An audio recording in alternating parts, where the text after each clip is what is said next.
It's the middle of December, 1989. Snowflakes drift across the grey sky above Bucharest.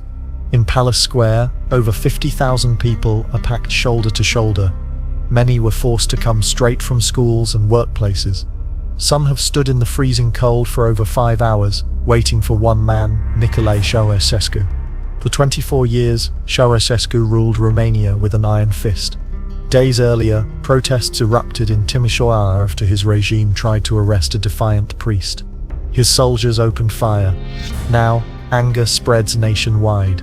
Desperate Ceaușescu organizes a mass rally broadcast live to reassert control.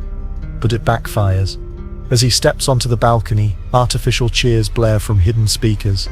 But the crowd stands still, silent, unmoved. Suddenly, real screams pierce the air. "Someone is shooting," Elena Ceaușescu yells. Security shouts. "They're in the building." Demonstrators breach the barriers.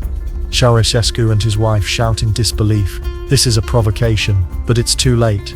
Though guards briefly push back the crowd, the spell is broken. Ceaușescu offers last-minute bribes, higher wages, bigger pensions. No one believes him.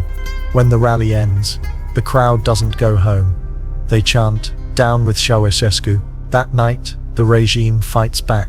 Tanks roll through Bucharest. Secret police fire from rooftops. The streets run red. Ceaușescu thinks it's over. He believes the uprising has been crushed. But at dawn, reports pour in. Factory workers march en masse toward the city center. Then the unthinkable happens. The soldiers refuse to shoot. Some even join the protest. Panicked, Ceaușescu calls a crisis meeting in the Central Committee. Outside, the headquarters is surrounded. Protesters storm the gates. With minutes to spare, a helicopter lands on the roof. Ceaușescu and Elena are helped aboard, pale and shaken.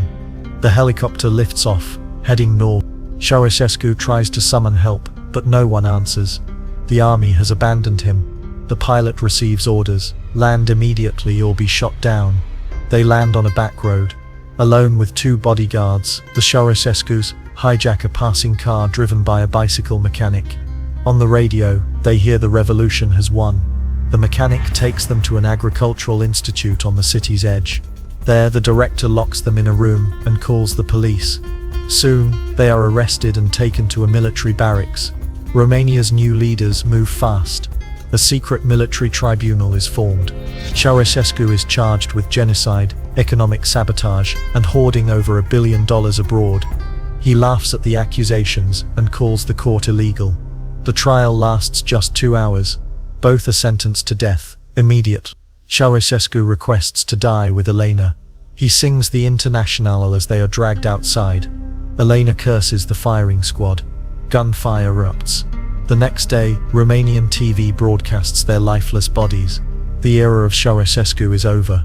In May 1990, Romania held its first free elections since 1937. Over the next 2 decades, it joined NATO, the EU, and began rebuilding from the ashes. The final chapter of the Ceaușescu regime ended not just in blood, but in broadcast, a revolution that unfolded live before the eyes of a nation ready to be free.